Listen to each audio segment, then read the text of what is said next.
Masalah berikutnya ya, yang perlu saya ingatkan kepada para DKM ya, bahwasanya ini sekarang berkaitan dengan pelaksanaan ibadah dalam masjid ya.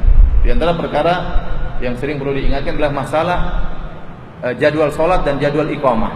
Jadwal sholat, jadwal apa? Iqamah. Kalau kita kembali kepada dalil antara jarak azan dengan iqamah, tidak ada dalilnya harus sekian menit, sekian. Kan di zaman Nabi tidak ada menit-menitan ya.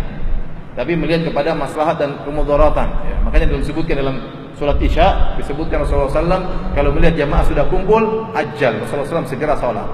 Tapi kalau jamaah belum kumpul, akhir Rasulullah SAW tunda. Karena Rasulullah SAW memperhatikan jamaah yang hadir semakin banyak, itu intinya untuk apa adanya sholat jamaah. Nah, di antara praktek yang saya kurang setuju di masjid-masjid, sebagian masjid-masjid di tanah air kita, jarak antara adzan dengan iqamat sangat cepat, cuma ukuran sholat 2 rakaat. Sebenarnya kan adzan itu tujuannya untuk memanggil orang yang sedang sibuk, orang yang sedang mungkin bercengkerama dengan teman-temannya, dengan anak-anaknya, begitu mendengar azan ya, hayya 'alas shalah, hayya 'alal falah, maka dia pun berhenti, maka dia persiapan untuk pergi ke masjid. Persiapan tersebut ke toilet ya, kemudian berwudu, kemudian jalan ke masjid. Taruhlah persiapan tersebut 10 menit. Sampai di masjid dia bisa sholat 2 rakaat. Paling tidak 10 menit, 15 menit lah antara azan dengan apa? Iqamat, atau 10 menit ya. Makanya saya bilang orang Indonesia itu harus lebih rajin daripada orang Saudi. Kenapa? Orang Saudi begitu dengar azan mandi masih bisa, seperti subuh. Subuh di sana jaraknya 25 menit sampai 30 menit. Saya dengar azan udah saya mandi dulu, santai mandi, 10 menit mandi, jalan ke masjid 5 menit, masih sholat 2 rakaat, masih bisa berdoa, baru qomat. Indonesia mustahil begitu. Dengar azan, ente mandi, sudah selesai sholat. Ya. Kalaupun saya terlambat ke masjid, imamnya pun bacanya panjang. Ya.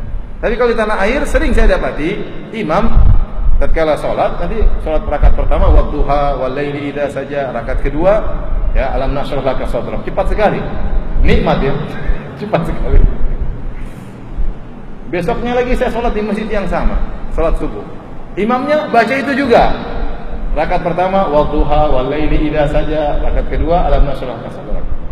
Besoknya hari ketiga saya datang ke masjid, imamnya juga sama, saya bilang ini wadduha lagi. Tahu-tahu imamnya uzur, suaranya sakit.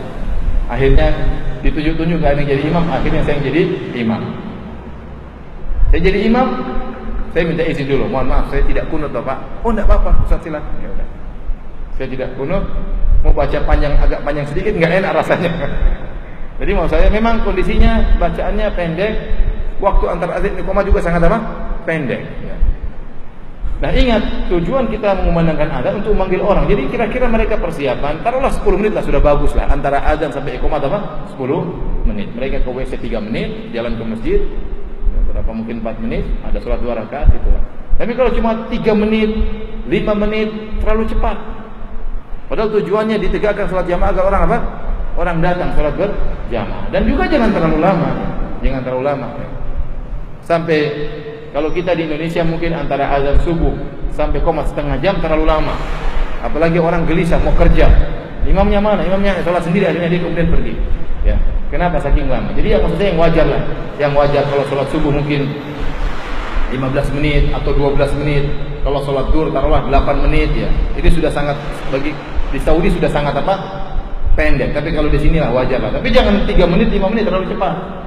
Karena tujuan kita azan adalah untuk apa? Manggil orang sholat.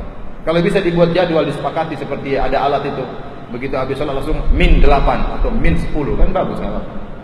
Orang sudah tahu 10 menit. Ya. Jadi ada waktu azan, dia ada waktu ke toilet, ada waktu dia berwudu, dia berjalan menuju ke masjid dengan penuh ketenangan. Tapi kalau cuma 5 menit, begitu dengar azan dia ke toilet tinggal 2 menit, dia ngos-ngosan pergi ke masjid.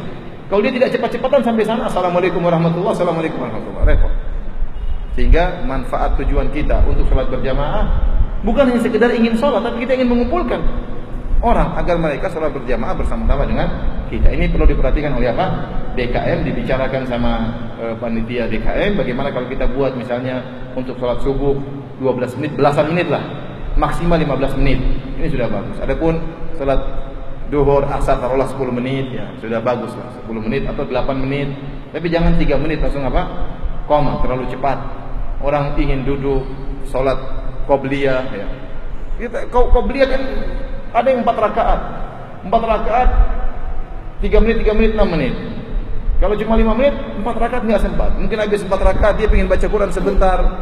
Dia ingin berdoa, ada waktu. Tapi kalau buru-buru ya, makanya harus dirubah aturan supaya orang tahu, oh kalau zuhur 12 menit atau 10 menit. Dibiasakan sehingga manfaat untuk memanggil orang salat berjamaah lebih terwujudkan.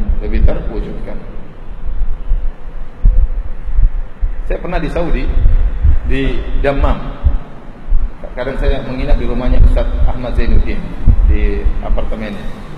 Itu daerah Dammam itu kota sibuk, kota kerja. Banyak kegiatan kerja. Maka masjid itu ada 3 dekat-dekatan. Ada masjid yang kalau ente ingin cepat-cepat ada masjid itu. Itu paling cepat juga ya, maksudnya 15 menit. Ada masjid yang mungkin 25 menit. Ada masjid kalau ente telat masih ada. Jadi 3 masjid dengan waktu qomat yang berbeda-beda. Jadi seakan-akan mereka fasilitasi yang ingin buru-buru, paling tidak qomatnya berapa? 15 menit. Yang ingin santai-santai ada lagi di, mungkin yang terlambat bangun ada masjid yang masih cukup ya. Mungkin 30 menit ya, 35 menit ya. Ada seperti itu ya. Jadi, tapi maksud saya kalau subuh taruhlah 15 menit sudah bagus ya. Jangan buru-buru.